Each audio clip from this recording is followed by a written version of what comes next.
message every time. Now it's going. All right, awesome. Hey everybody, I'm Yuzuru Hanyu. And I'm Adam Rippon. Mason. And you know it's good when you hear Raikan Topany. Woo! All right. Well, if you couldn't tell, this is a show that neither of us ever saw before. It's a show that neither of us have spent hundreds of dollars in merchandise on. It's definitely not a show we like or have seen before. Never heard of it. Never heard of it. Never heard of it. Did it come out last week? Because I don't even think I heard people talking about it on the internet. No, yeah, I guess it came out pretty recently. We're the first to review it. Yeah, just us. Damn, we're so brave. Let's fly. Anyway, so we are here to review Yuri on Ice, many, many years late. I'm gonna say we're doing this because the movie's coming out, but no one knows when the movie's coming out. So much like CL's album's release, the release date for this movie has been questionable. Just even a season 2, guys. Come on. I don't think we need a movie. I think we need a full season. I think it's a very expensive and laborious show to make. And I think they got low-key dragged a little bit for some of the crusty animation at times, which we can get into later, which is defensible, I will say. But I think they want to spend a lot of time and money making sure it looks good. I feel like of all the properties that we have watched over our last year or so of doing this show, this is the first time I've watched something and I thought I would really love to see this get the Disney treatment. The Disney treatment?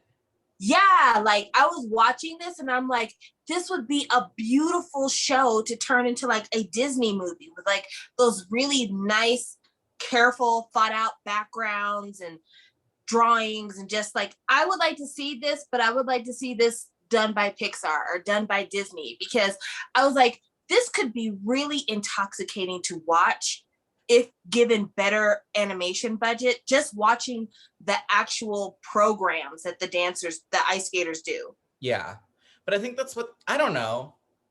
So you mean like full animation? Yeah.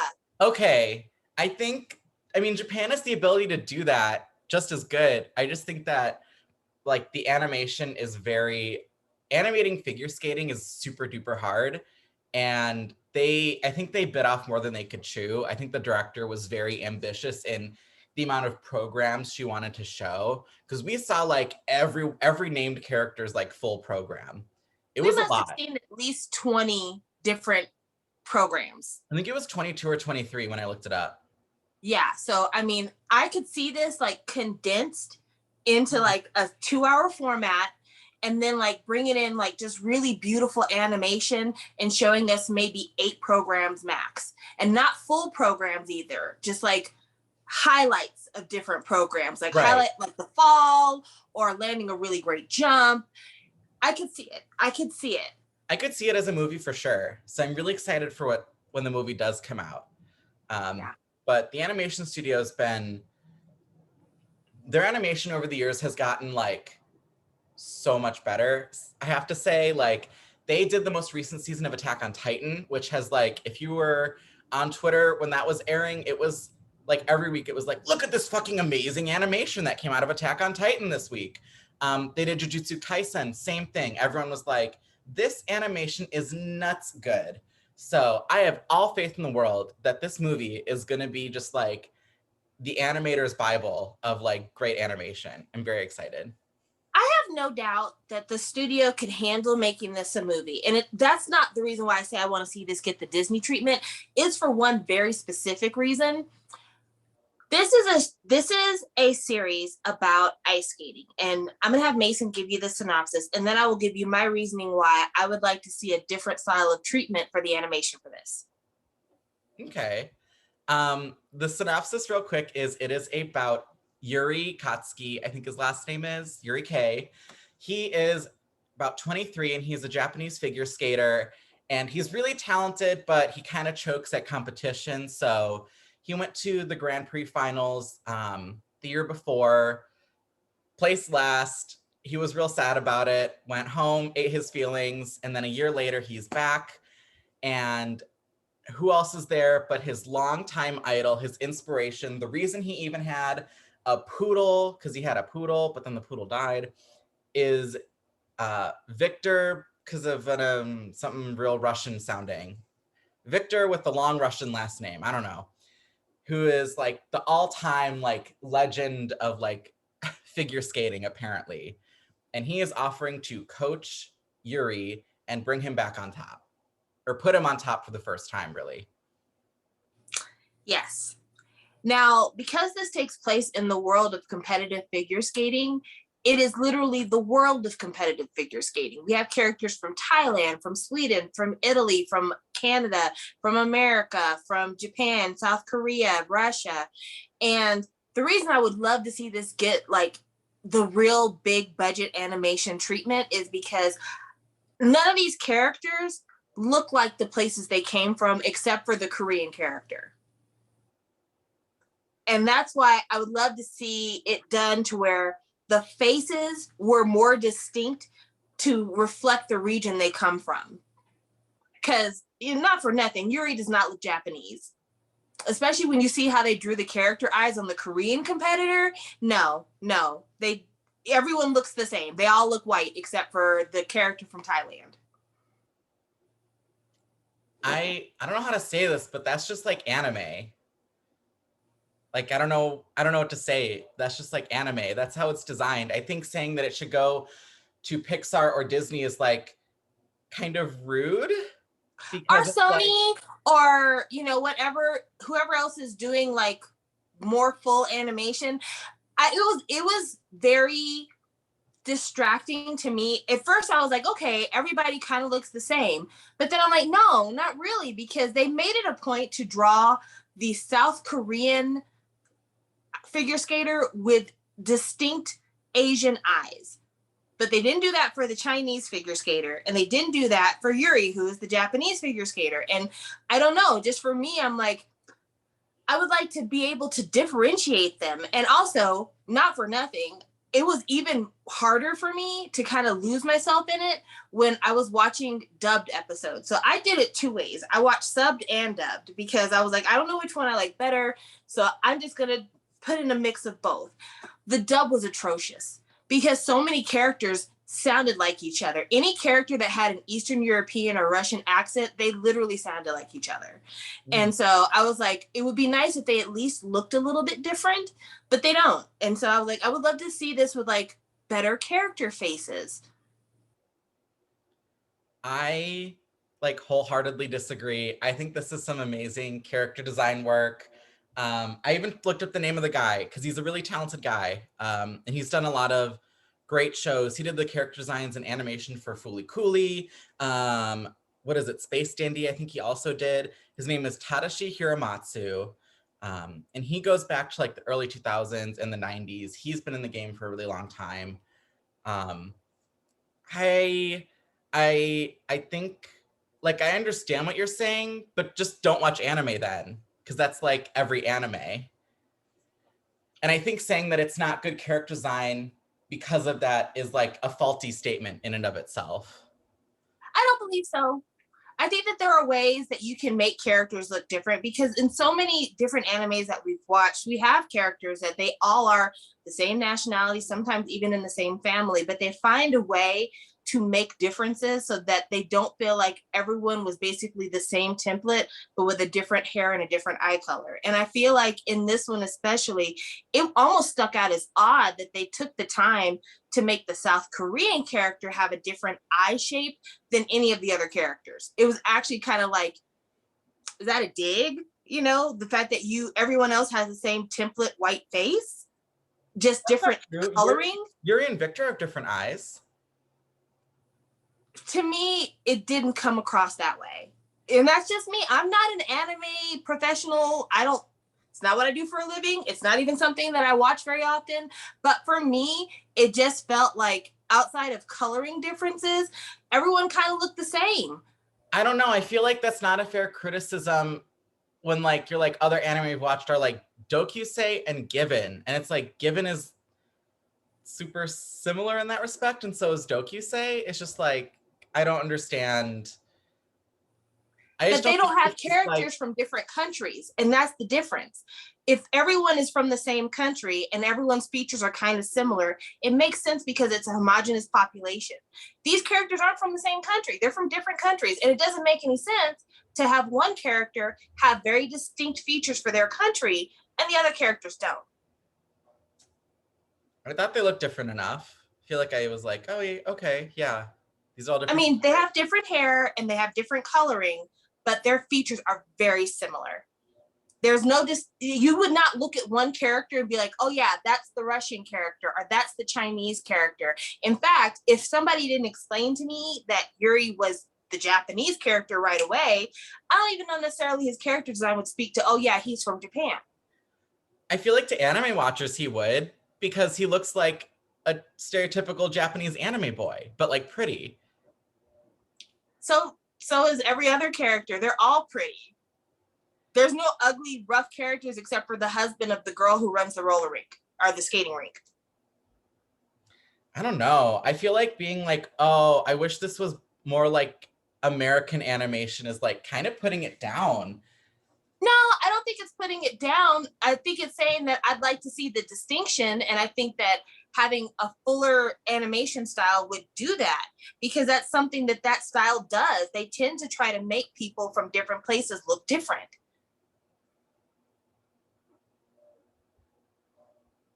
I don't know. I think they did a fine job. I think the character designs were good.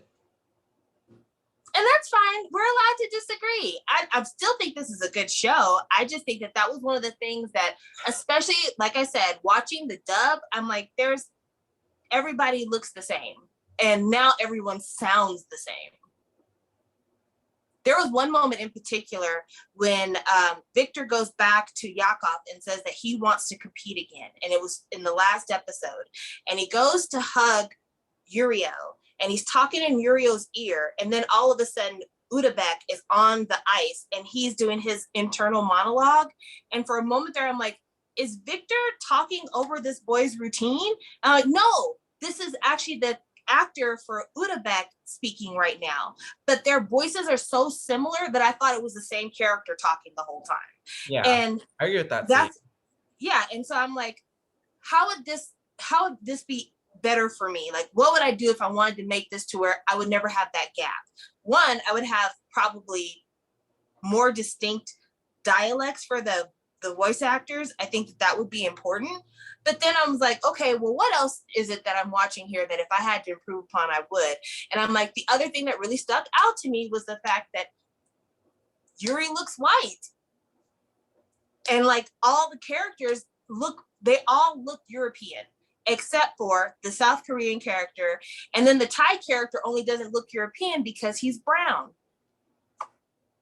I don't know. I think this is like a thing about anime that I don't have like insight as to why it's a thing. But I mean, like, yeah, Sailor Moon, her name is Usagi Tsukino, super Japanese, but she has blonde hair and blue eyes. Like, yeah, she looks white, but that doesn't mean she is white. No, but she exists in a universe full of Japanese people. And that's why I'm saying this is in this circumstance where you have people from around the world, the distinction makes sense. Whereas if everyone lives in the same country, in the same community, them all looking the same makes a lot of sense. I see what you're saying. Also, there's no allusion to the fact that everyone speaks the same language. None at all. I mean, wouldn't that get in the way of it though? I think that could be something that could be used towards plot, like misunderstandings, because I'm speaking your language, but maybe I'm saying a word that doesn't mean the same thing in your language it does to me, or maybe I'm using the wrong word, but like there's no kind of explanation for that. And I'm like, that'd be a cool thing just to slip in there, because like either everyone is speaking whatever the common language in figure skating is, or it's just like everyone magically understands each other. And it makes sense for like Yuri and Pinchot to be able to talk to each other because they train together. So obviously they would speak the same language, and more than likely they both speak English because they were in Detroit training and their coach was probably speaking English to them. But like, yeah, that's just something that like, it would have been a cool thing just very early on to be like, all the figure skaters speak French, or we all speak English. It's our common language. And then like, okay, well, that's out of the way. So it's a little thing, but I just like, that would be cool to put in there. Okay. But those are my most nitpicky things. I don't really have anything else that I'm super nitpicky about. I'm not going to be nitpicky about the animation in terms of like the sequences for the performances and stuff, because I didn't have problems with that.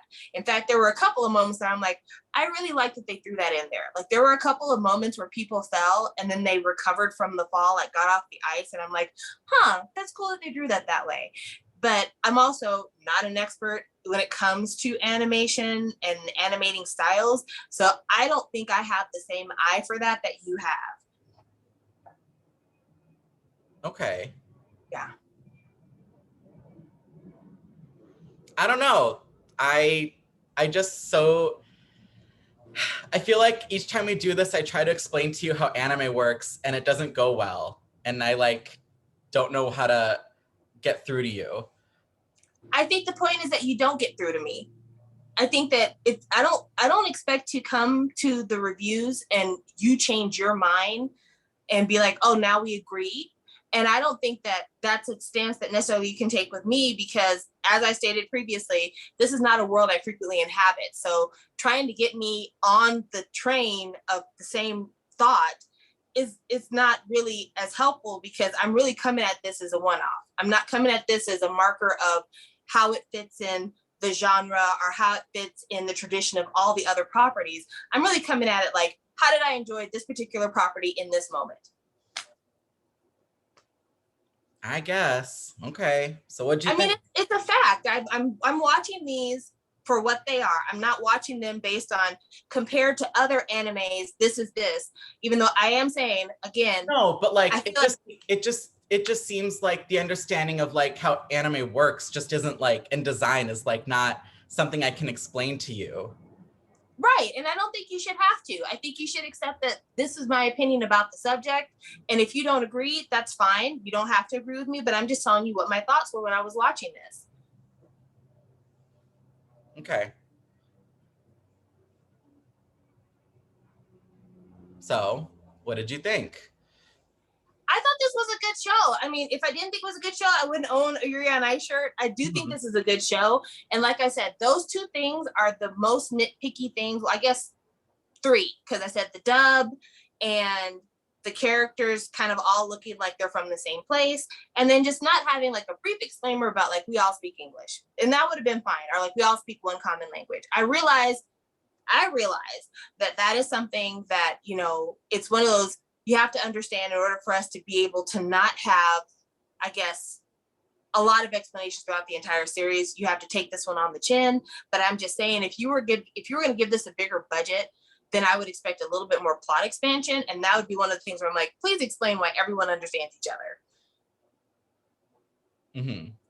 But that's it. Other than that, like, I really don't have complaints about it. In fact, I was wondering what you were going to say about a tweet that you posted on Twitter regarding Yuri's placement and us rooting for Yuri throughout the show. Oh yeah, I basically made a tweet saying that like, this is a very interesting story to like watch unfold, because we're basically watching the front runner. Like we're watching the story of like the front runner, basically. He has all this media hype before he even starts any of the Grand Prix stuff, because Victor dropped out to be his coach, right?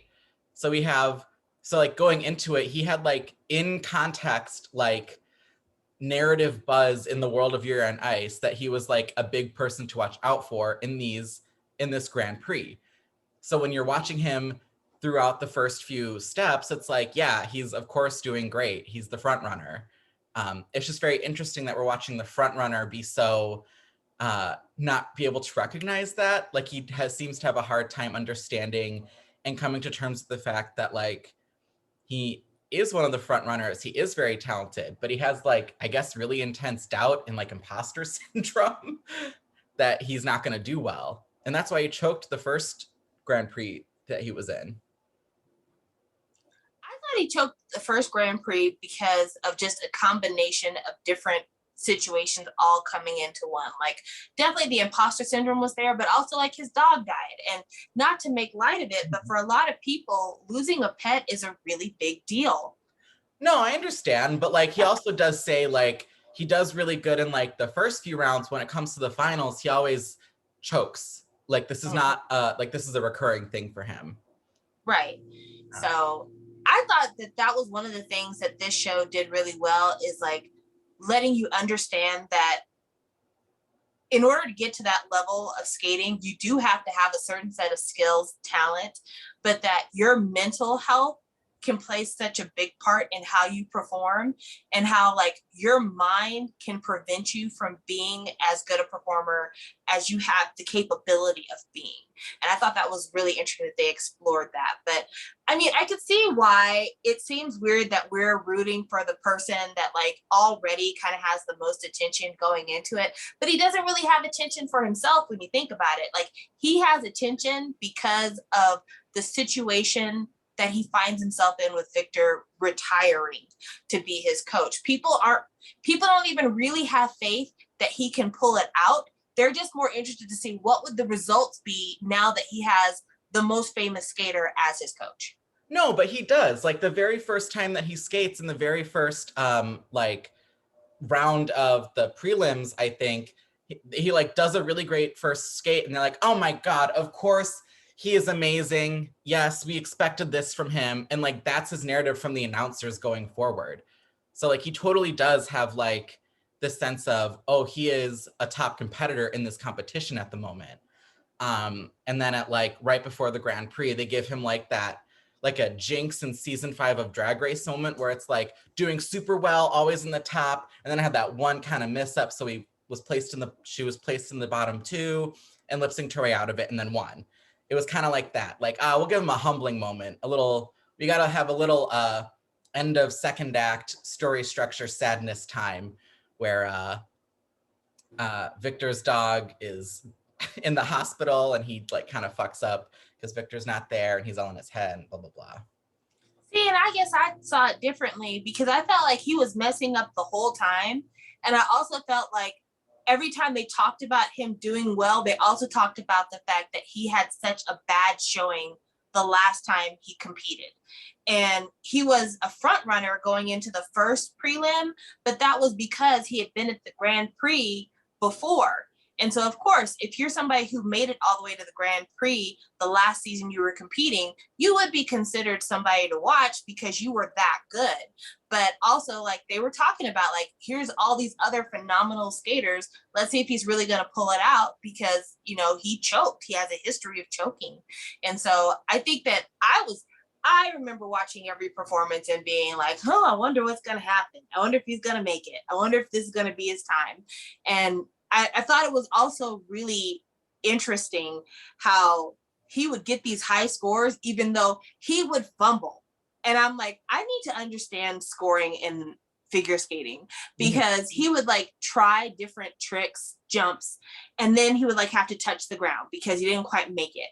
And he would skate against people who didn't have that, but for some reason, his score would be higher because there were more technical aspects to his performance, even if he didn't actually make it.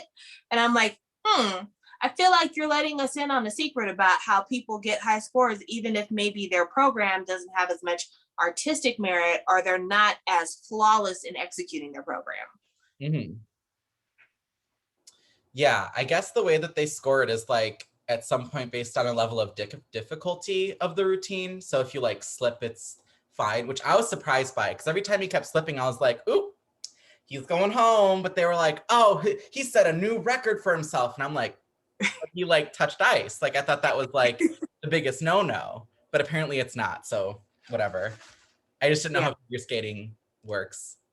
Me neither. I was watching a few figure skating routines before we started this review because I wanted to familiarize myself with like what it looks like in person because figure skating is the best Winter Olympic sport. Let's all be very clear about that. The Winter Olympics exist for figure skating. But when I was watching people skate, I was particularly watching Yuzuru Hanyu, who from Japan, who is a gold medalist. Like, he's one of the top figure skaters in the world. And he was doing a program at a Grand Prix, and he was exhausted by the end of his program. And he turned like one jump, instead of it being a triple, he made it a double, something like that. And they were talking about the fact that like he's exhausted. And in the comment section, someone said, it really stinks that an artist like him has to become a jump machine because that's how you get points. And I was really thinking about that. And I'm like, not for nothing, that's a great point, that like, as people have become, I guess, trained in figure skating, and it's become to where people can do bigger and better things on the ice than they've ever done before, the beauty of figure skating seems to have been lost to this idea of like getting the points and doing the technicals to get the most points, and people breaking records because of all their technical points. And it's like, I would like to know kind of what could you do to reverse that trend to make the programs more entertaining, instead of them making it basically people jumping for 5 minutes, because long programs are 5 minutes. And if you're doing multiple jumps, you're basically jumping for 5 minutes. So this show made me interested in figure skating. And I think that that's an amazing thing to accomplish. Yeah, it definitely made me interested to watch it. So I'll have to look some up later too. Yeah. Also, who is it? I think it was Chris. Is Chris the one who danced to Innocence? I think was his song. I forget what it was, but there's a I think it's Chris. Chris is the figure skater who is the second oldest to Victor. So he's like 25. And I believe he's from Italy, maybe, not sure. But anyway, he has like blondish hair that's dark on the sides. Yeah. And as I was listening to his routine, the vocals came on, and I'm like, the person singing this song kind of sounds like The Weeknd. Was it? No, it wasn't. Oh. But I was like, now I want to see somebody figure skate to The Weeknd. And it turns out that there is a couple from France who does a figure skating routine to Worth It by The Weeknd from the 50 Shades of Grey soundtrack. I'm surprised no one's done Blinding Lights. There is a guy named Anthony Chang who did a routine to Blinding Lights, but it's a shitty routine. I'm just going to be honest. Okay. I'm sorry. I can never do what he does, so I probably have no right to speak. But at the same time, it's like a fuckboy ice skating routine. It has a lot of elements of like popular K-pop moves, but it's not beautiful like how Yuri on Ice figure skating is. Okay. So that's why I'm like, yeah, I want to see somebody do it better. But the couple from France that does Worth It, they do a really good job. It's very pretty. And it's a African lady and then a French man who are the couple, and they're just really beautiful to watch. Okay, I'll look it up. Yeah. But yeah, I was just gonna oh, I didn't think of it that way, but I mean, I could see it. One thing that this show does really well, and I think the reason why so many people enjoy this show from so many places, is because one aspect of this show is absolutely universal. Our minds really are the thing we have to overcome to get anything accomplished. And I think that that's such a good thing to stress about. Like, instead of making it seem like somebody is like supernaturally talented and nothing can get in their way if they've got the skill set and the talent, even the best skaters, their mindset has to be on the competition and their own feelings on the ice. And all of these different aspects come into competitive play. And, when you watch like football movies in America, it's always like, if you got enough heart, kid, you can do anything. But like in this show, that's not the case at all. Probably, I wouldn't say the most unsympathetic character, but like the character who seems to face the least mental hurdles is the character who wins in the end, Yurio. Right. Of all the characters, he's the one who has the least mental blocks when he's on the ice. And he's the most focused on the competition. And when he stops thinking about the competition and starts thinking about the other people, that's when he flounders. And I thought that was a really cool thing to see, because we don't get a lot of shows about sports psychology. Right. And so I really love that about this show. Right. Yeah, I mean, in a lot of ways he won just because he was the most confident. Yeah. Because like JJ was the most confident, but he buckled at the finals. So he placed third. Also, JJ is 19 and he's engaged to be married. I have a real problem with that. Yeah. I'm just like, you're a baby. Don't get married yet. Yuri and Victor got engaged after like 8 months, but like, you know what? I buy it. I'll take it. They're really cute. They're also grown. I mean, not for nothing. Like, one of them's 23, the other one's 27. They're grown.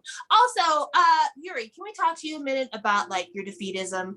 You're 23 and you're like, this is going to be my last season of ice skating. I've gotten too old for the sport. And it's like, but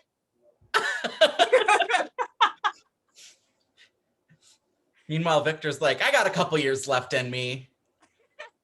It's like, okay.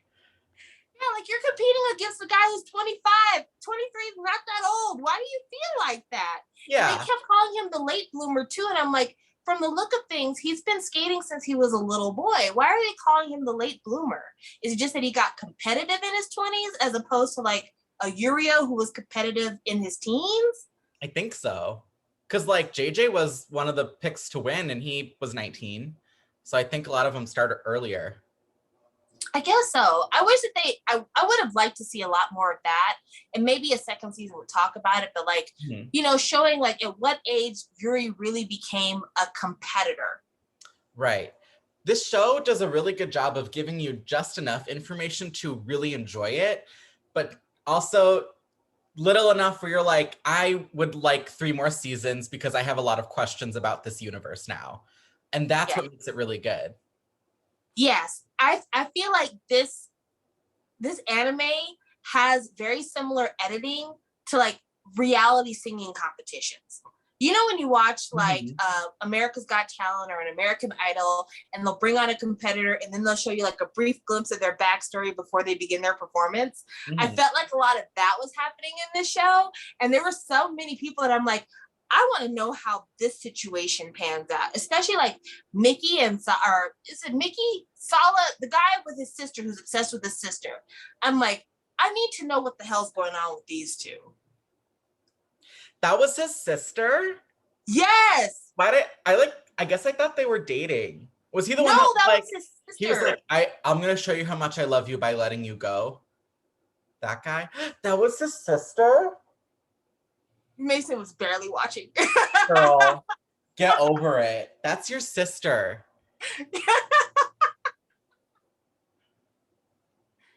And then she's like, you were skating for me, weren't you? Yeah. And I was like, oh. Okay. Yeah, that's why I'm like, I need to see more of the story between these two. Like, did they start out doing couples skating and then eventually they became singles? And like, these feelings he has for his sister, is this like a family thing? Or is this him just being super weird? And what would it take to shake him from his sister obsession? Yeah. He reminded me of the brother from Tharntype. Yes. Not in a good way, though. No, not in a good way. Well, speaking of Tharntype, Victor and Yuri's like setup is kind of like Tharntype if you took out the problematic stuff. It's like a nervous overthinker who falls in love with like a confident prince. Yes. I really like Victor and Yuri. I do think Victor is like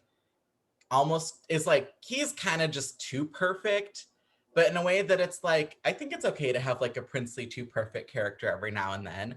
I hope we get something a little bit more in the like coming bits of the franchise, but he was like kind of just like the perfect boyfriend guy in this.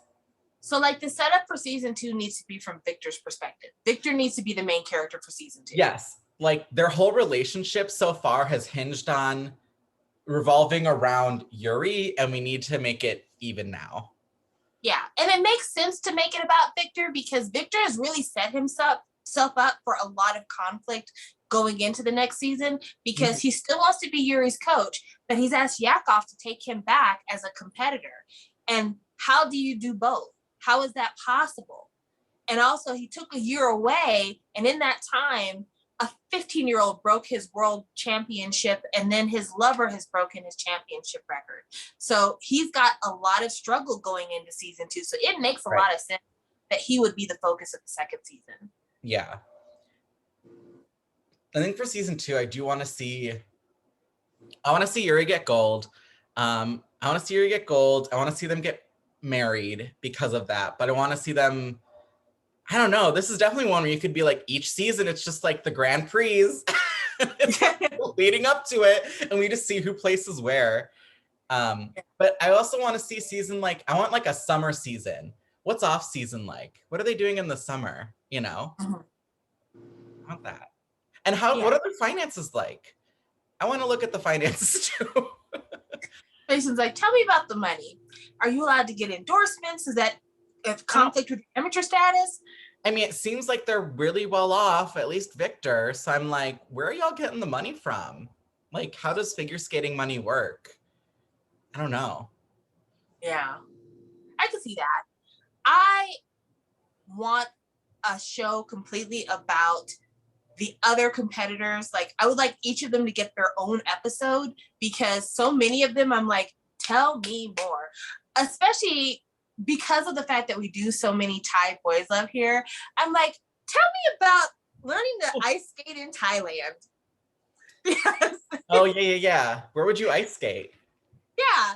So I wanted to know more about Pitch It, but also I was like, this is a moment. Isn't it Pitch It? Yeah, Pitch It, yeah. Pitch It? We'll go with either or. Someone can correct us in the comments. Yeah, I think it's Peachy.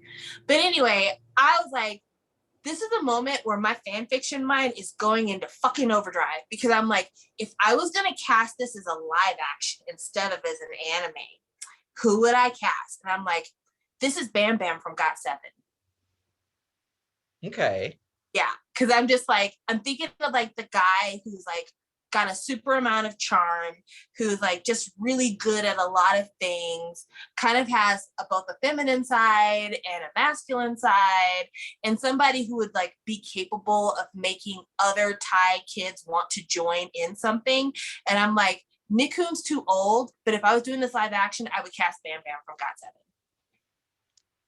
You gave good reasoning. I honestly don't know what he looks like. I was there when Got7 debuted, but the only person I can remember from face is Jackson. I mean, Jackson is the star. Let's be honest. Yeah. Jackson is the star. But I'm gonna pull up a picture of him, Bam Bam, and then you tell me if you think that he would be a good pick. I think this is probably as close as I'm gonna get to him in figure skating gear. Oh yeah, he'd be a good pick. Yeah. He was aiming low though. He was like, I want him, my dream is to open up an ice skating show for kids. And I'm like, ugh, aiming low, man. You know, yeah, it is. But also I think that goes along with his character because like the song he chose to dance to was such a corny song. Shall we dance? Like, yeah. He's like a corny type of dude, but it's endearing too because for him, it's really not about the placement. Like he wants to place high, but he's also like, I just want people to want to ice skate because I love this shit. Mm-hmm. And so like, it would make sense that a guy like that would be like, and hopefully I can have my own ice skating show and me and my friends can skate and everyone will love us and we'll just make more people want to skate. You know, like I kind of see that. And when I think about like Thailand, especially, and like idols from Thailand, I always think about like how important Nikun is. And this is us kind of getting in our K-pop bag here. But Nikun, for me and for a lot of people that started with Second Gen, he was the first Thai idol that a lot of us knew. And he was massive. And I think because he was so big, that's the reason why Lisa and Bam Bam and Ten all like K-pop idoldom could be for us.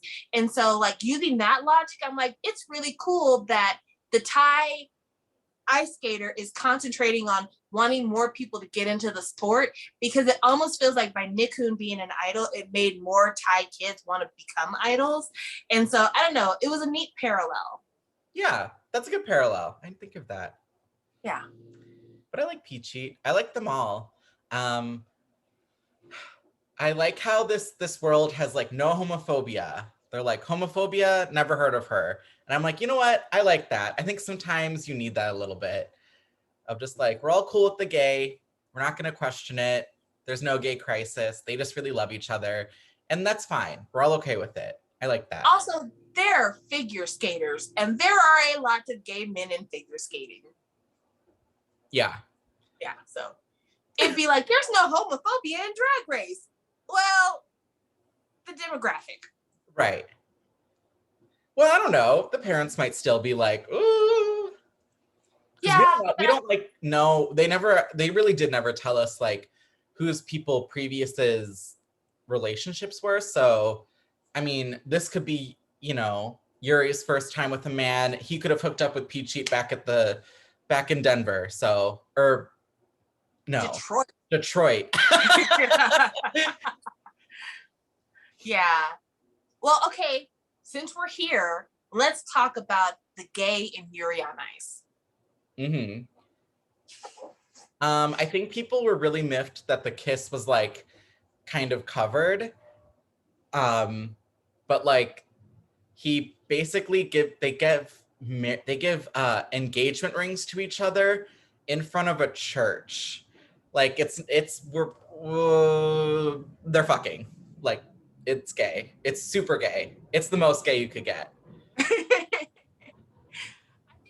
For me, the like gayest moment was when they were at the hot spring and Yuri was being manhandled by Victor, and the other people in the hot springs were looking through the glass and they were covering their children's faces. Mm-hmm. Yeah. It's like, hey y'all, this is a family resort. Maybe get back to Victor's room or something. But yeah, I thought that was like, okay, it's obvious something is happening here. Yeah.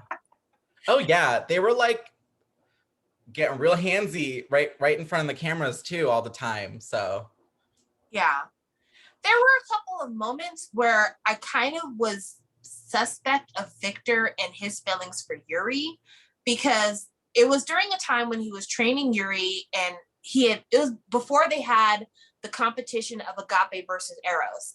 And he was talking to Yuri about love and like the way he's experienced love. And he's like, what do you need in order to be able to show love? Do you need a friend? Do you need a father figure? Do you need a boyfriend? And at that moment, I'm like, is he kind of giving Yuri this sexual energy because he thinks that's going to bring out his best performance performing Eros? Or is he actually genuinely wanting a love relationship with Yuri? And up until like probably more than halfway through, I wasn't exactly sure. Like, because it seemed like Victor was trying every technique that he had seen other coaches use to try to get the most out of the person he's coaching, but he really didn't have his own technique of coaching. And so he was like just trying whatever he thought it would take to make Yuri go that next step. And like another moment like that was when they were in the parking garage and Yuri was getting in his head and Victor's like, if you don't have a goal, then I'm not going to be your coach anymore. And Yuri starts crying because like that's the worst thing you could ever tell me. And it made me wonder, like, is Victor playing with Yuri because he doesn't care about Yuri, he cares about the result? Or does he really have feelings for Yuri? He's just bad at relationships.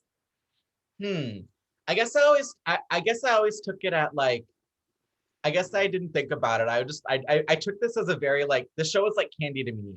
I didn't think too critically about stuff like that when I was watching this. I was just very here for the ride. But I see your point. I wonder if it comes across that way because this is so from Yuri's perspective that in a way, Victor comes across as a fairly distant character. And even the way he's drawn with like one of his eyes partially covered, the way he looks at people, it looks like he's looking past you. if that makes sense. Like he just comes across a little distant. Yeah. Like his reactions to things were very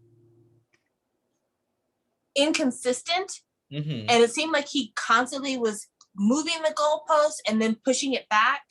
And it was one thing that really got me is like in the very beginning when Yuri was like, you promised me you were going to choreograph something for me. And he's like, oh, did I forget a promise? You know how I am. I forget things. Mm-hmm. But then in episode 10, I think it was, they showed that like the night that Yuri got drunk after the Grand Prix, he was dancing on Victor and like, promise me you'll be my coach. He remembered that very distinctly.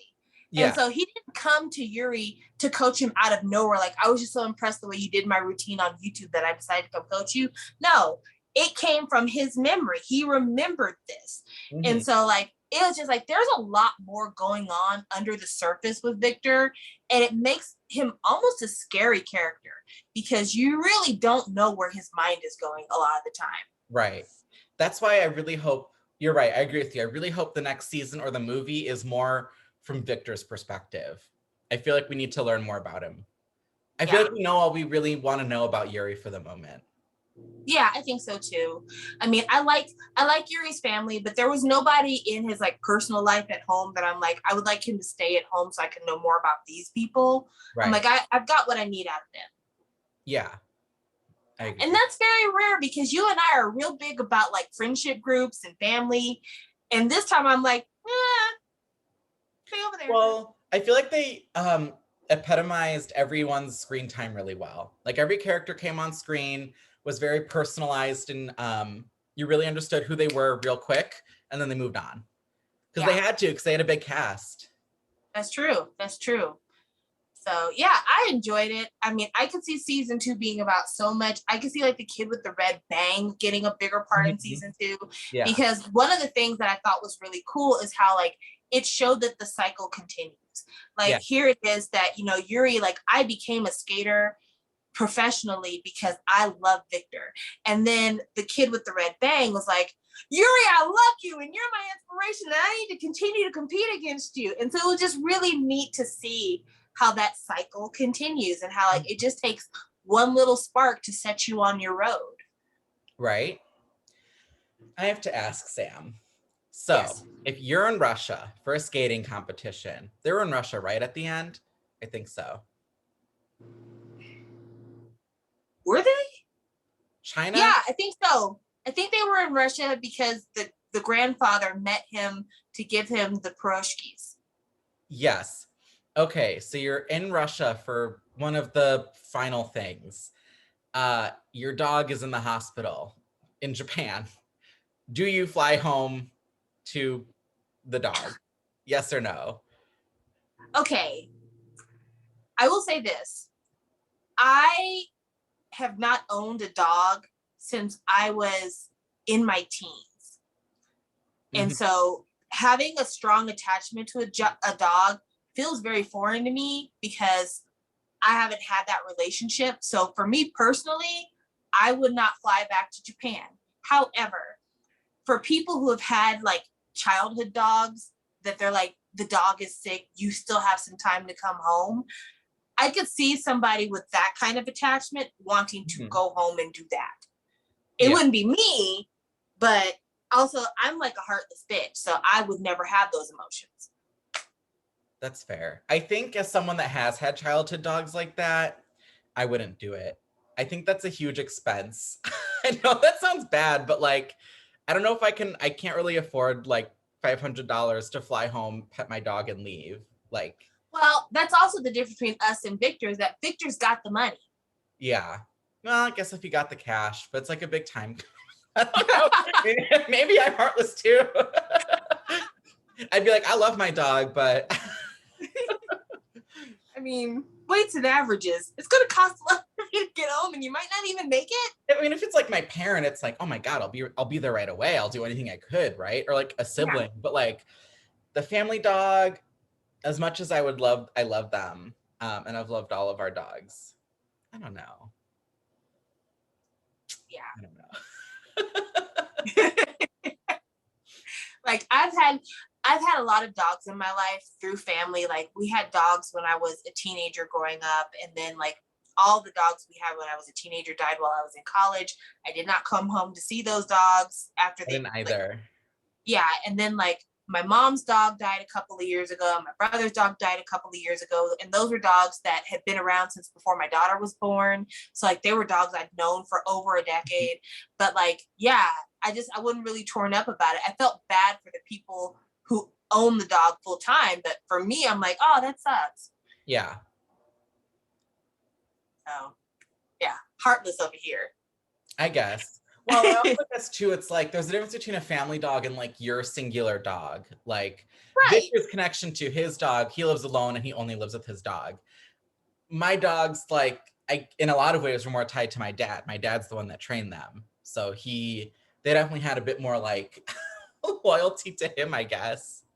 Yeah. So like your personal dog that you raised from a puppy and you guys have just been together, if something happens to that dog, you might be like really trying to move heaven and earth to try to either be with them in their last moments or try to save them. Right. It was just a thing I thought about because when that happened, I was like, oh, he's going back. Would I go back? Yeah. Oh man. Got the money. I mean, why not? You should. Mm-hmm.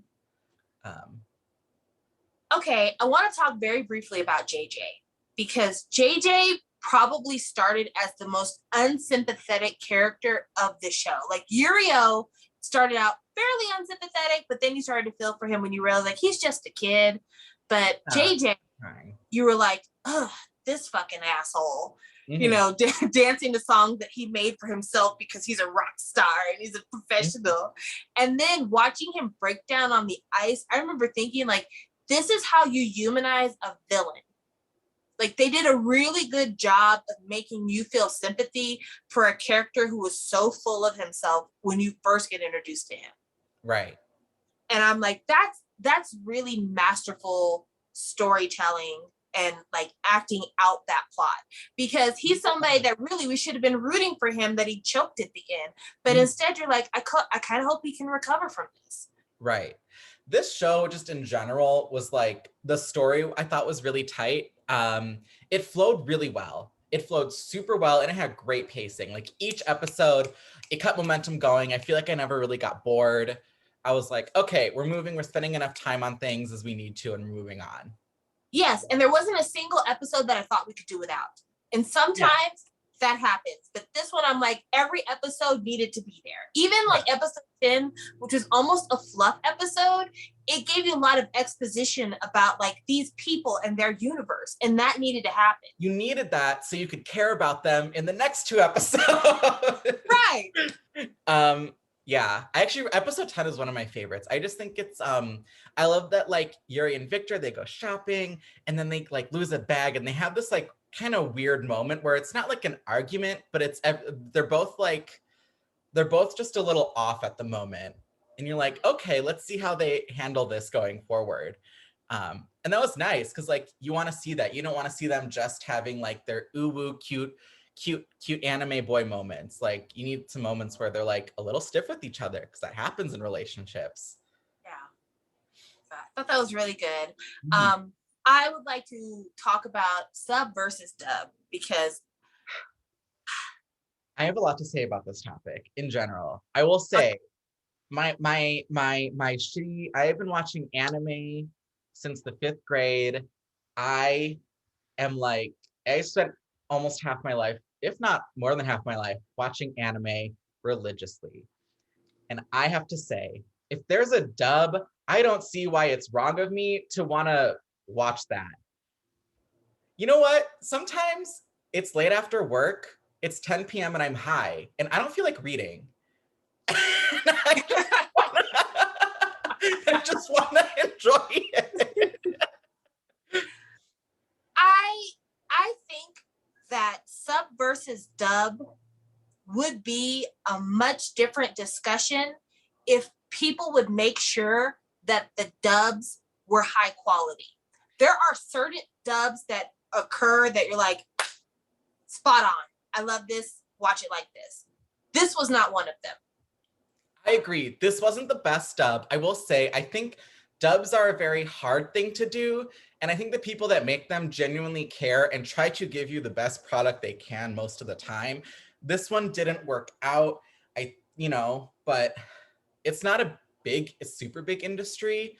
And I think sometimes they struggle to find voice actors at times. So you see a lot of repeat people. Like every nervous anime boy is voiced by Josh Grell. Guess who Josh Grell voiced? He voiced Yuri. Like he plays every nervous anime boy. That's like his thing. You see nervous anime boy, it's Josh Grell, you know? Right. And then also they do a lot of compromises with the script when it comes to dub. Like Chris is a character that every time he finishes a performance, he jizzes in his pants. And that comes across on the sub. It does not come across on the dub. And I know that the reason why they do that is because when they go into a dub, they're thinking, I'm reaching an international audience, so I'm going to keep some of the more scandalous things or more controversial things neutral. So I'm going to pull it out and make it ambiguous. And I think that's why a lot of people don't want the dubs, because they really do actually miss out on story in that way. I think they do a little bit. I think if you say that someone who only watched the dub doesn't understand the story, I think sometimes that gets lobbied, and I disagree with that. I think overall, like, if you are a sub watcher, what's it to you if someone's a dub watcher? Like, I feel like dub people, like, just kind of mind their business. They're like, yeah, I watched the dub. It's fine. It's whatever. It's my particular way of wanting to view this story. And some people are like, bruh, bruh, bruh, bruh, bruh, bruh, bruh, bruh, you got to watch the sub or you're not a real anime fan. And it's like, all right, calm down. It's, we're watching boys ice skating. It's really not that deep. Like, right. It's really not that deep. Yeah, I think that if there was more variety in voice actors for dub, I think that would be a great improvement and kind of give it a little bit more kind of, not validity, but give it a little bit more defense against the people who say that the sub is better. And if they also kept the script more true, I think that would help out dub tremendously. Yeah, I think the censoring is one thing. I would say censoring, I think keeping the script more true, it's like, I think they try to keep it as close as possible. I mean, barring the censorship stuff, but like the sentence structure in Japanese and English are so vastly different languages in terms of sentence structure and stuff like that. Like sarcasm isn't in Japan. Like it's hard to be sarcastic. Whereas like, I feel like that's such a fundamental thing of like American audiences is sarcasm. Right. Not that they have to add sarcasm into anime, just like they're just different languages. It's hard. And I think that there are some really good dubs and it's okay that that's a thing and that if people like the dub.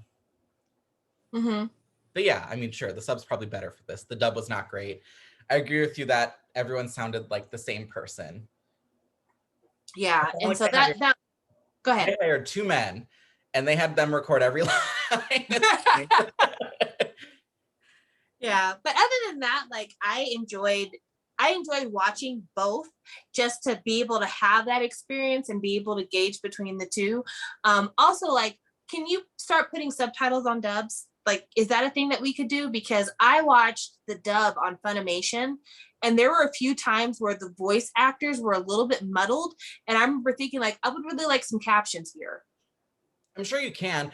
I will say it's probably going to be the subtitles for the Japanese version though, so it's not going to sync up with the dialogue, which is incredibly frustrating. But also, if you're reading subtitles, you might as well just read the subtitled version. Watch the subtitled one anyways. Well, I will tell you as a person who is older, my senses don't work as well as the young people. And sometimes I miss things with my hearing that I see on the screen. Or sometimes I like just want to run it back and be like, I think I missed that. Let me run that back. And then I'm like, oh, they said this. And so It's something that, you know, it's almost like a disability aid at this point for me. No. I totally understand. Yeah. I just know if you're already reading, you could just watch the sub at that point.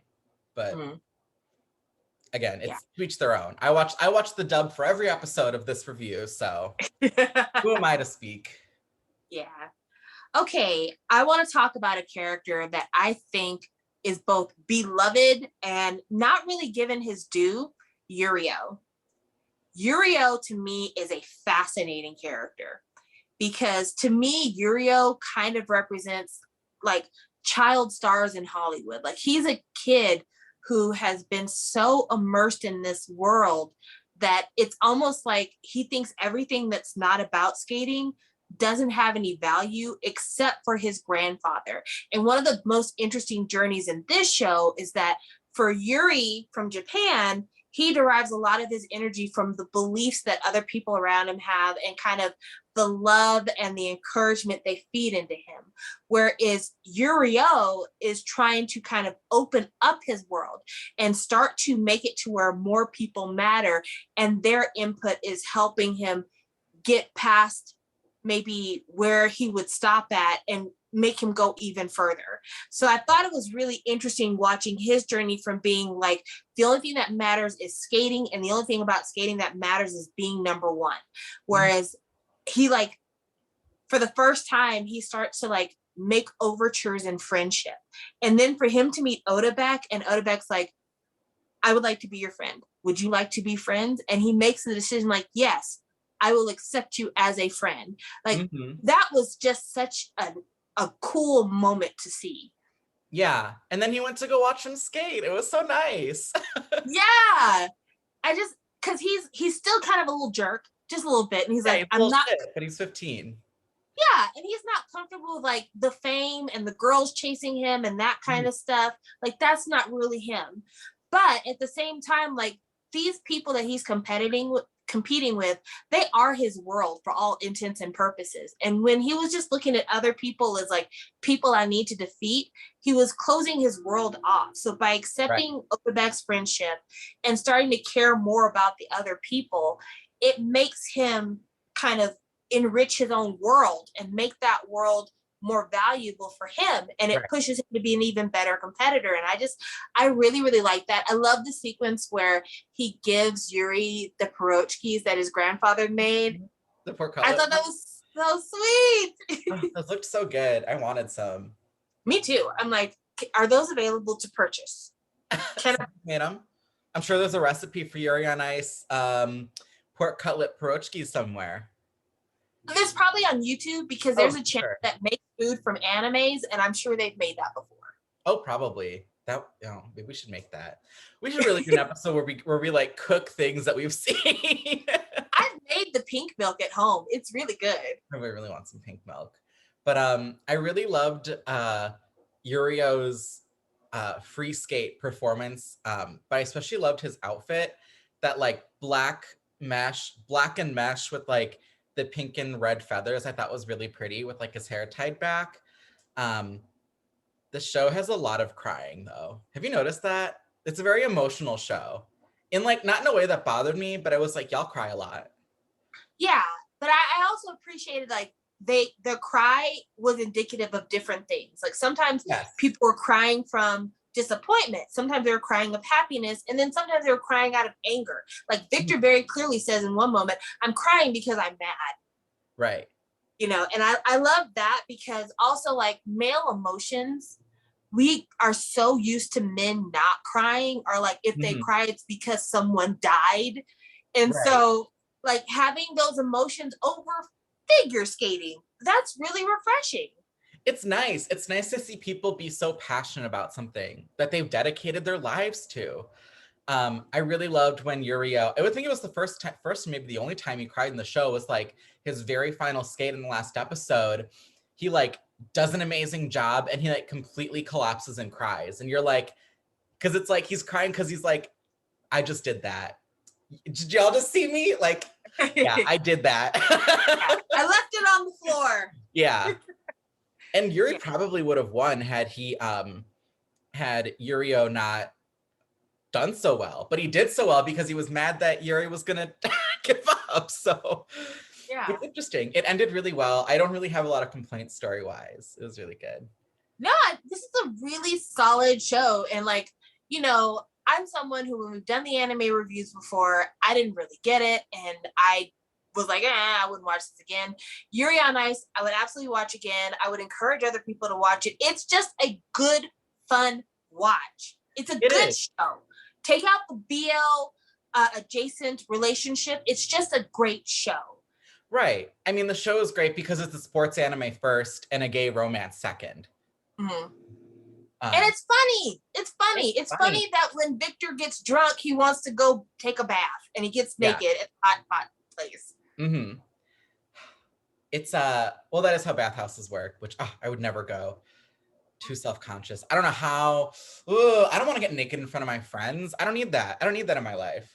Well, I can't even go to an onsen because I have Oh, tattoos. dude. Yeah. There's some that'll let you in, but yeah, there are a lot that won't. There's but what was I gonna say? I lost my train of thought. It was okay. positive though. We were talking about bathing. Oh, I remember. The body roll that Yuri did on Victor when he was drunk at the Grand Prix banquet. That whole thing he was pole dancing. I was like, get out of there. They were pole dancing in Speedos and ties. I was like, what the fuck? Where did the pole even come from at the banquet? I don't know. No, I was gonna say it's like this anime when it came out was so big. It was the top selling anime series of 2017 in terms of like DVD sales. It was the most talked about anime on Twitter by over 1 million tweets. Like I think there were like, I looked up, there were like, when it was airing, there were like 1,400,000 tweets about it. The next highest talked about anime was Haikyuu with 300,000 tweets. And it's like, damn. Like Yuri on Ice was like a sensation when it came out. And I haven't seen it since then. And I was kind of like worried. I was like, oh, well, does it live up to the hype that we had for it at the time? Is it worthy of that still? And yeah, I think it is. I think it's just as good as it was back in 2016, if not better. Yeah, I think it's super solid.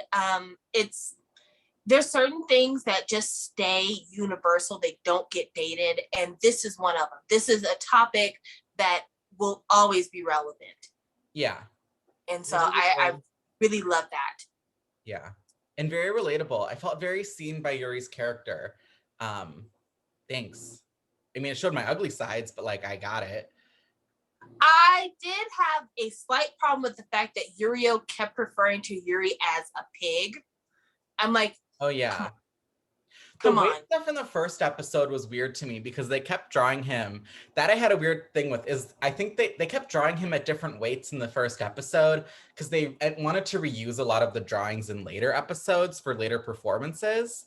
Mm-hmm. But like there would be scenes where it's like they draw him like really fat and then they cut and he's like drawn really skinny. And I was like, I just thought that was interesting that they like fluctuated his weight so much in that one episode. But outside of that, like I was like, okay, everything is pretty cool. But I also like at the time that Yurio kept calling Yuri the pig, I'm like, but Yuri's not even large anymore. He's in fighting shape. So why do you keep calling him a pig? As a bigger person, I was a little bit like, this first episode is a little like, I don't know how I like people reacting to him gaining a little bit of weight. Because again, they would draw him like he had gained like 300 pounds, and then they draw him like he gained 20 pounds. And it's like, all right, he gained 20 pounds. Like he's fine. Work that off. It's fine, guys. He'll be okay. And he does. It's like a non-issue in episode 2. It's like, whatever.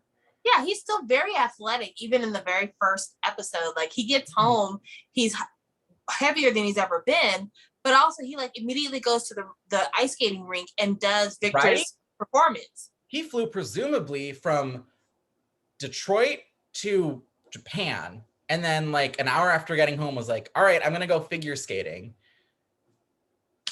Yeah. I mean, hey, they mentioned his stamina comes up a couple times. He just has some stamina. Yeah. Hey. So Sam, when do you think they started fucking? What episode? I mean, I kind of feel like they started fucking after the Ninja House showdown. I feel like they didn't start fucking until after he did Eros the first time. Yeah. Because I think that prior to that, Yuri and Victor hadn't really solidified what their relationship was going to be. And that's the reason why Victor asked him, like, do you need a father figure? Do you need a friend? Do you need a boyfriend? Right. Because I think it was like, I need to know where to take this. Right. I definitely think they started fucking around then too. They were definitely fucking by episode 5, because I think episode 5 is the one where Yuri gives that speech about like, I have a great love for Victor. I don't know what I'm gonna call it. And it's like, okay, we all know what you're gonna call it. You love him because you love him. Yeah. But like, by then, if you're publicly declaring your love for someone on national TV, you're fucking. Like, Yeah. you have to be. And it's also really interesting how, like, if you look back on it, Victor was Yuri's like gay awakening from day one. Right? Could you imagine fucking your gay awakening? I can't. I can't either. Or just like your mentor, like your idol in your thing. My idol in art is dead, so that wouldn't happen. He was also really. I mean, you could make it happen, but it'd be really gruesome. I'm not fucking some old man ghost. I was thinking more like dig up the grave, pull out the bones. Oh, we're getting weird. Okay. No. No, that man was married with a woman. It is. But yeah, like the first person to awaken like those feelings in you, like even from a young age, he didn't know what it was. He just knew like Victor means a lot to me. I'm paying a lot of attention to him. Oh, he's got a poodle. I got a poodle now. Like my poodle Victor after him. Like, okay. Yeah. Like Victor means a lot to him, and to enter a relationship with somebody who's meant that much to you for so much of your life, that's got to be tough. And that's another thing that season 2 could really explore is like, I went from you being my mentor and my inspiration to now you and I are peers. Right. Peers in a relationship. Yeah. A public one, a very public one. It's so interesting. Oh man, could you imagine Yuri? I just picture Yuri at college and he's like, I think I might be gay. And then he thinks back on his life and he was like, I've always been a little fruity, haven't I? Yes. Like, I am a boy who is a competitive figure skater and I've been obsessed with another man almost my entire life. Mm-hmm. Maybe gay. Yeah, maybe. A hunch. The winds are strong.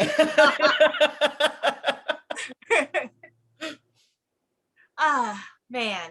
But yeah, a great time. I can't for season 2.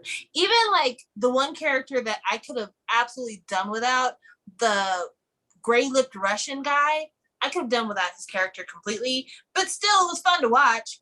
Mm-hmm. He was the one where his girlfriend took up with a hockey player and he was like, I'm going to dance to make you sad that you ever left me. Oh yeah, that was really fun.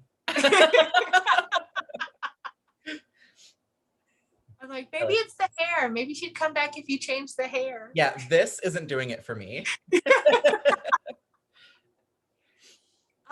I can't think of anything else really that I want to make sure I talk about for this show. I think we've gone through just about everything. Yeah. So I think the animation. Did I defend some of the animation, like in terms of like the actual quality yet? Did we do that? No, you haven't talked about. Real quick, animating to figure skating is incredibly hard. And this studio, listen, these people are paid nothing. Like, truly, like it's actually like a really big problem in anime, especially the studio Mappa. They just had a big controversy. Someone was like, yeah, y'all didn't pay us anything. Like, they get paid like, I don't even think $100 a week sometimes. And they're working till like 8 a.m. till 2 a.m. Like, exactly. It's really bad. It's really insane. So I think sometimes they're doing these really hard shots and it's like they have a lot less time to do them. There's a time crunch. It's 4 a.m. Yeah, maybe the drawings aren't as great in this one scene, but I think the drawings and the animation are always good in the scenes that truly matter. So for that, I'm okay with it. But yeah, there are a couple like Oderberg's animation for his performance was it was a little rough. They made him look like a very stiff ice skater, which was funny because he wasn't the ice skater who had the routine where he was a cyborg, but his movements came across a lot stiffer and not as like fluid as our main characters. That one was definitely like the drawings were not as solid. There was a lot of like giant head, tiny little baby hands kind of thing happening. Yeah. And I just think that they didn't have the time to honestly draw as many frames. This was not animated in 24 frames per second to my knowledge. A lot of anime isn't. In American animation, when you think like full fluid animation, it's because it's in 24 frames per second.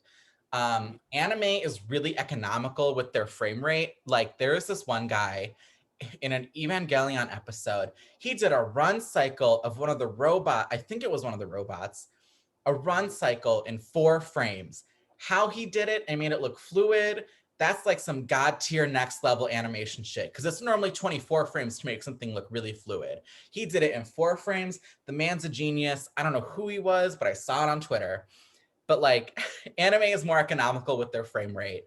That's why I have a lot more like frozen frames where it's like them just standing there and their mouth opens and closes. But they also have like way more harder character designs than a lot of like American shows. Like SpongeBob is designed for you to draw him easily, right? He's very simple shapes. Drawing a SpongeBob like can be a very laborious show as well. Like there are difficulties with that show as well. But like I would much rather have to learn to draw SpongeBob than all of these guys. If it was like, all right, Mason, you're gonna work on this show, you gotta draw these people on model every day, and be like, I know. I have to track all their hair, costume, like it's really, really hard. Would it be easier to do it in like with 3D modeling than 2D? It depends. It depends. I just think a lot of these productions should, anime has become so much bigger over the years, and it continues to be so much bigger as the years go on, and the studios need to just be paying their artists more. But yeah, honestly, there's only so much I can do as like an international fan, you know? right. And I think that, you know, you still want to support, because if you don't support, then that's one less place that people can work at and make their living as an animator. Right. You know, and there's been a lot of big losses when it comes to like animation houses. And so like you don't want it to be where, even though they're being paid paltry, that's better than not finding a place to work. But like also Japan's got problems in terms of, well, every country has problems. Let me be clear, I'm not picking on Japan. But they have a real problem with like wage disparity, and also the fact that they have an aging population who's not leaving the jobs that pay. And so it's kind of more of a thing where like young people who are able to put in all these hours and do this kind of work, they're just not finding any pay parity in it. Right. And when they do, it's like, again, they're working 60-hour weeks for wraps, and it's insane. It's really, really sad. But there is a project, it's called like the Anime Dorm Community. Oh, I think it's a Kickstarter. Basically donating to it, and this animator is trying to basically get like housing from anime fans, being like, in this house, this will be an apartment building that is just for anime animators in Japan, where the rent is cheaper, it gives them more space, and we help them out a bit. I'll leave a link to it down below once we're done. There's 2 things I'll link below. That there's also a really good video by James Somerton, who did a video on Yuri on Ice and how judging something by like saying that it's not gay enough is kind of unfair and an unfair criticism of it.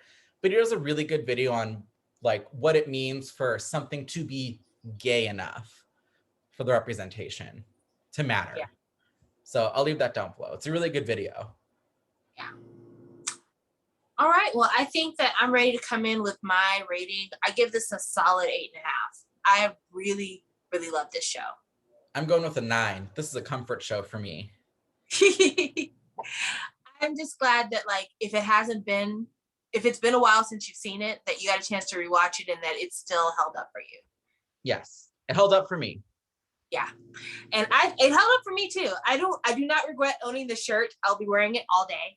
And I'm just really glad that like I had a chance to know this before I knew that we would be doing this. Right. Yeah. So I'm really glad we covered Yuri on Ice. Me too, because I think early on when we were doing our episodes, we debated doing Yuri on Ice, but it was like, I don't know if it's gay enough. But after everything we've watched, it's like, this is representation. It is, and it's great representation, and I am mad at myself for not giving it that credit sooner. Yeah. You know what? Gay representation is hard. Navigating gay spaces is hard. So whatever. Yeah, absolutely. I saw a TikTok the other day that I found to be fascinating because it was a perspective on queerness that I had never really thought about because it's just not anywhere close to my experience of life. It was a TikTok of a lady talking to herself at a younger age, telling her about her future.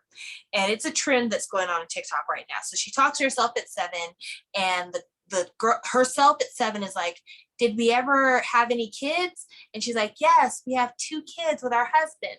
Then there's her talking to herself at 17. And at 17, she's saying, did we ever have a girlfriend? And she tells herself, it was never the right time.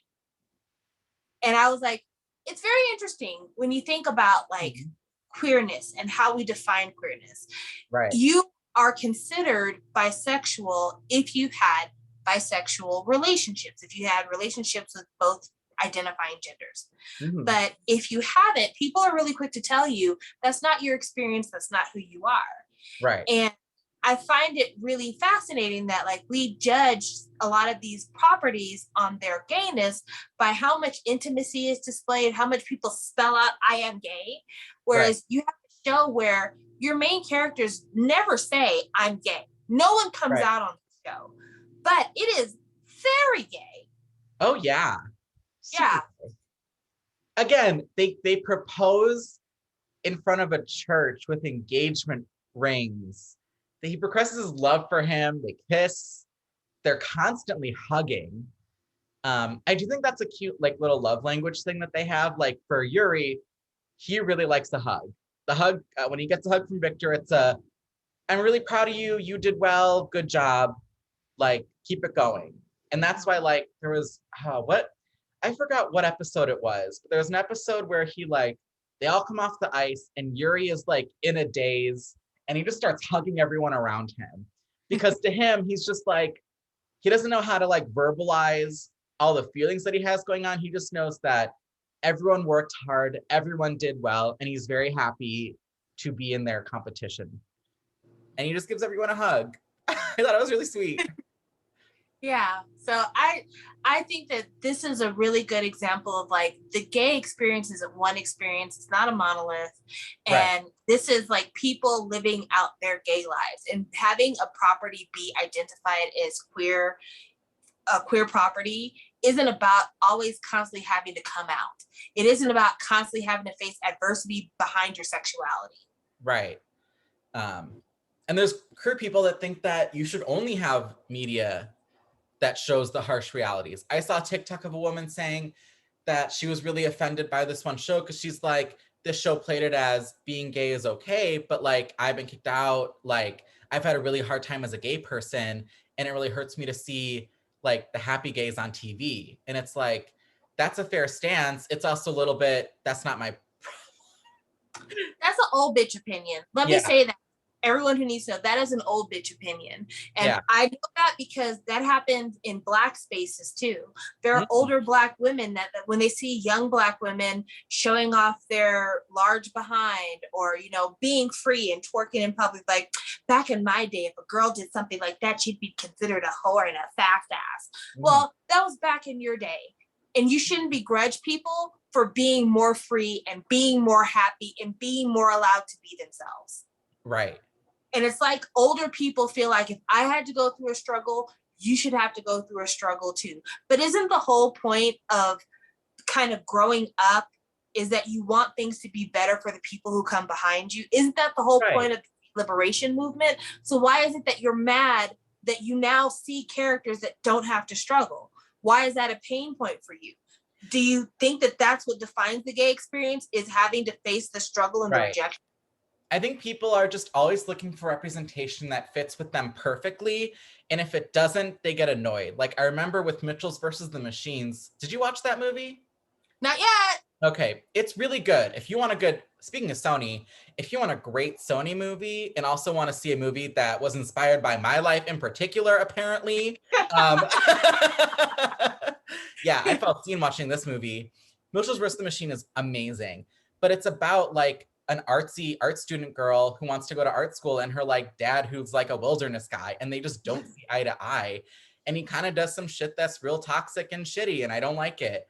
And there are people online, and a lot of people online just seem to have this idea that like, well, I don't know why why we have to make like, they didn't like that it ended with them like finding understanding with one another.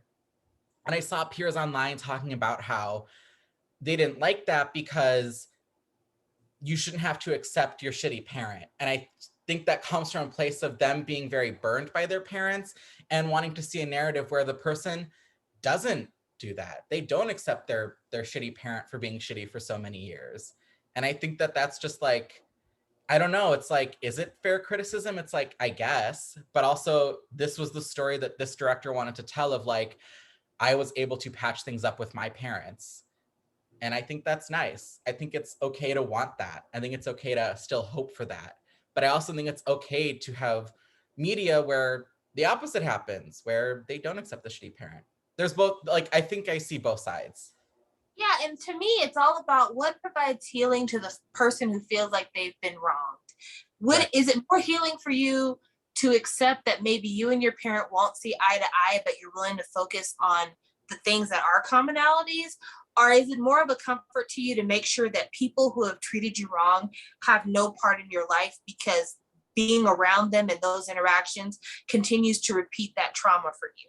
So Right. it really is about like, where are you on that spectrum? And everyone deals with those things differently. You know, it's very much like the beginning of this vlog. We are in conflict and it just seems like there is no bridge. Mhm. But now you've accepted the fact that we do have some commonalities and we're just not going to speak about that other, and we're going to focus on this. Not on camera, bitch. I'm ready to fight still. I'm coming to Colorado. You know, you should. Once Casa Bonita opens back up, you ought to come down. Why are you so intent on taking me to a shitty restaurant? Because if I had to go through it, you need to go through it too. It is an experience like none you'll ever have in your life. When's the last time you had unlimited Mexican food, but also like waterfall cave jumpers?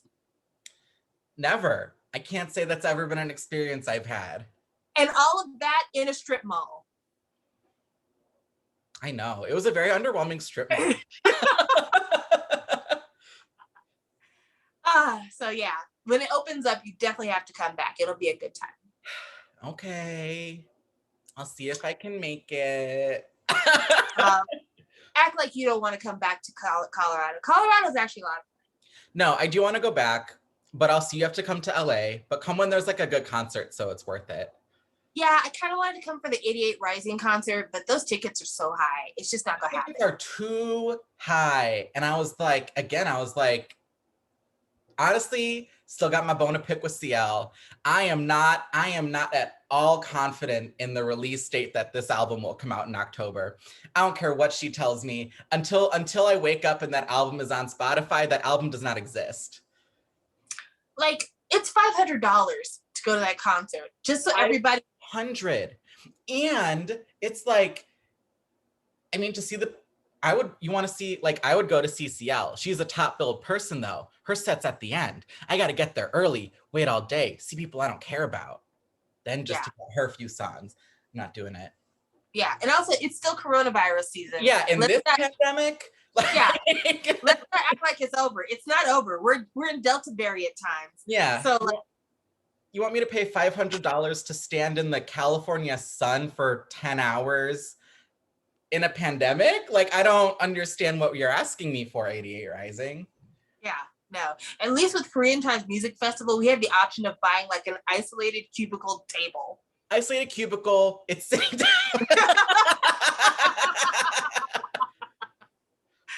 Listen, I don't like standing all day, okay? I'm not afraid to admit. Yeah. Sometimes when I'm at concerts and you're bumping, there's always times you're like, I just can't wait for a slow song so I can sit down, you know? Right. And like the fact that Korean Time Music Festival is like, here's a table, here are some chairs, here's a cubicle, enjoy your time. That's the vibe I'm about. That's what I'm looking for. Right? That's so like, we have to do that sometime. Like, oh, we will. Because you get a mix of like your K-pop that you want. We also get some fun acts that you've never heard before. And like, yeah, maybe I don't love ballads, but this woman's singing a gorgeous ballad and her voice is great. And it's a new artist to discover. Yeah, why not? Okay, so before we go, because I know that we have talked you guys to death, we're almost at 2 hours. I want to briefly, yeah. we like went from like, oh, we're filming the vlogs, like this is what we talk about after the vlog is over. Before we go, Mason needs to talk to you about Yuri on Ice derivative materials. What do you mean? Oh, like yaoi? Oh, I don't know what to say. I just own a couple. I didn't bring any because of the booty hole incident from last episode. So they are safely not in this room. I remember though, my friend, I had a couple and my friend knows that I like buy, first of all, I don't speak Japanese. You know what? It's visual storytelling though. So I'm here to look at the pictures, if you know what I'm saying. But pictures. My friend went to Japan a few years ago and she knows that I really like Victor and Yuri. Like they're a ship that I really like and I have some dojin for them. So she went to the store, she brought me back a dojin. I didn't ask for it. It was very, very nice of her. She brought it back for me and she very sheepishly gives it to me. And she goes, here's a dojin. I'm really sorry though. I couldn't pick anything too sexy. It made me uncomfortable. So the dojin she gave me was one with Victor and Yuri and they just have a baby. And it's just like a wholesome chapter where they just like have a kid. And that's it. There's no fucking. Because she was just too uncomfortable. And I was like, don't push yourself, girl. It's okay. So I guess maybe the copyright standard for that kind of stuff is very different than I guess it would be in the US. Like if you were to publish My Little Pony fanfic that had a bunch of fucking, expect to be sued by the copyright owner for My Little Pony. But like even but it's not published. It's like a fan art book or a zine. Like it's fine. People do this at conventions in America all the time. Did you say a zine? Yeah, a zine, a zine. Yeah, a zine, because it's short for magazine. Okay, whatever. So it's like, listen, before this, Sam was talking about how she couldn't figure out the iPhone. So that is true. Okay. You young people, what is this? This is not intuitive. I could go on all day, but again. Anyways, people do like zines and stuff and print them out for conventions and do like, they self-print their own books. Like that's what that is. Dojin is not like, oh, I went through Kodansha Comics and got this published. Like that would have to be licensed for sure. But if it's because I was gonna say, if she bought it in the store, it seems like that selling it in a store makes it a little bit different than like I'm handing these out to people. I don't know where she got it, and I don't know the whole laws about dojin, but I know that you can buy them. Yeah, I always get mine at conventions, which I haven't been to in 2 years. Listen, there is a website named after a tropical fruit that likes to go places. And there's a lot of dojin on that site. And I happened to look at one for Yuri on Ice and never again. It can get wild. It can get like wet and teary and sticky and just, it could be a lot. It can be a lot. So I will have to ask you to send me that as a DM. Send me the one you found. I am curious. And I'll send you the animation I found. Oh yeah, there's a very booming market for like sexy Yuri on Ice content. Yeah, sexy concepts in general in manga and manga and manhwa have gotten wild. I shared with Mason a DM on a manhwa I was reading about a kid who ejaculates pearls. And it's like, well, that's the story. Yeah, I mean, there's nothing else to say. What can you say? Well, speaking of manga, should I do my manga of the week? Yes. So my manga of the week is Sheri My Destiny by Okoge Mochino, published by Tokyo Pop. This is a really simple, it's small, but it's like a really cute, breezy read if you just want something light and nice for like a quick afternoon read. It's basically about these two pastry chefs. He does like French pastries, I think, like European style, Western style, and he does Japanese pastry, like traditional Japanese pastries. And Sakura, the blonde-haired one who does the Western style pastries, is like, he's stealing my customers. How can he do that? Japanese pastries suck. He's like low-key, he's Japanese, but he's like low-key, how like Korea boos are, where like very Ollie, he has like this very Ollie London-esque line where he's like, I'm basically just French.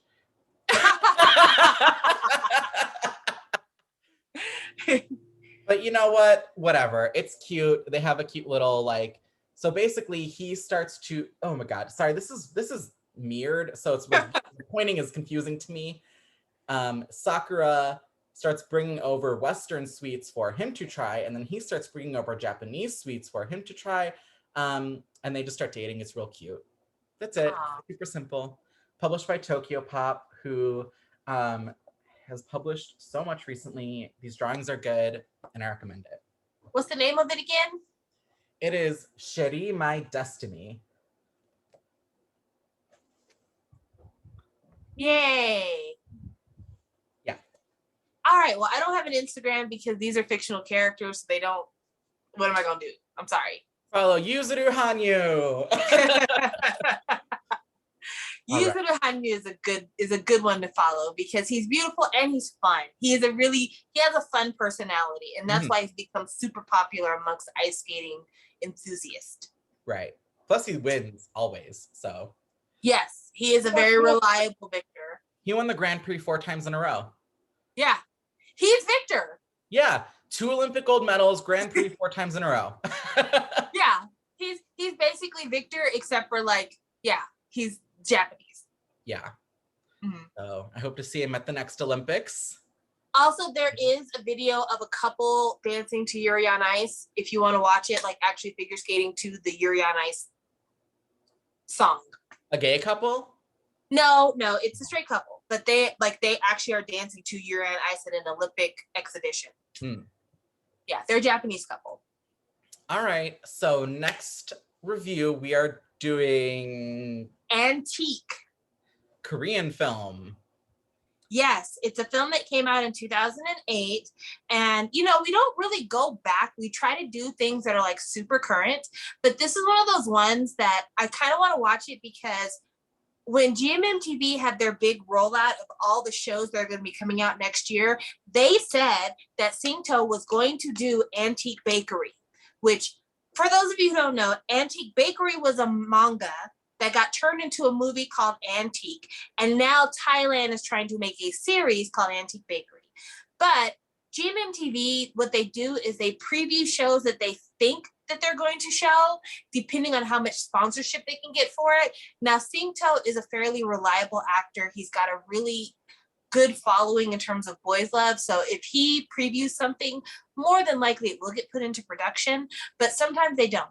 So if it does get put into production, it'll be nice to have had this review of Antique behind us. So then we can talk about Antique Bakery and make the comparisons. Right. Yeah. Yeah, so that'll be our next review. That'll be up in a couple weeks. But thank you all for watching. Oh my God, this fucking fly is so juicy. Anyways, have a good day, everyone. Bye. Bye.